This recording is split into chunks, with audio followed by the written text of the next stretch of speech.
बुद्धिमान साधु की कहानी। किसी राजमहल के द्वारा पर एक साधु आया और द्वारपाल से बोला कि भीतर जाकर राजा से कहे कि उनका भाई आया है। द्वारपाल ने समझा कि शायद ये कोई दूर के रिश्ते में राजा का भाई हो जो संन्यास लेकर साधुओं की तरह रह रहा हो। सूचना मिलने पर राजा मुस्कुराया और साधु को भीतर बुलाकर अपने पास बैठा लिया। साधु ने पूछा, कहो अनुज, क्या हाल चाल है तुम्हारे? मैं ठीक हूँ, आप कैसे हैं भैया? राजा बोला।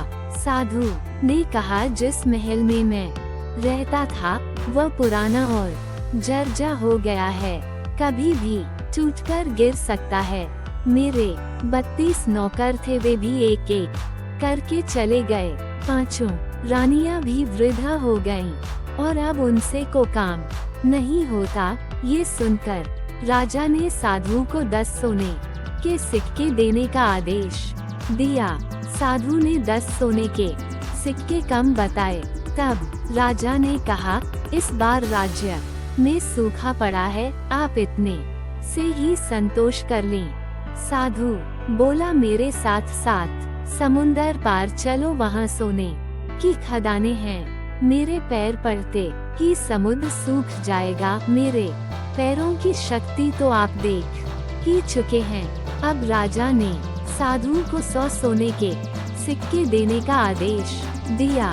साधु के जाने के बाद मंत्रियों ने आश्चर्य से पूछा, क्षमा करिएगा राजन, लेकिन जहाँ तक हम जानते हैं आपका कोई बड़ा भाई नहीं है, फिर आपने इस ठग को इतना इनाम क्यों दिया? राजन ने समझाया, देखो, भाग्य के 2 पहलू होते हैं, राजा और रंक। इस नाते उसने मुझे भाई कहा। जर्जर नहर से उसका आशय उसके बूढ़े शरीर से था।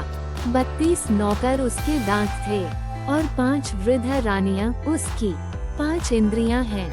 समुद्र के बहाने उसने मुझे उलाहना दिया कि राजमहल में उसके पैर रखते ही मेरा राजकोष सूख गया, क्योंकि मैं उसे मात्र 10 सिक्के दे रहा था, जबकि मेरी हैसियत उसे सोने से तौल देने की है।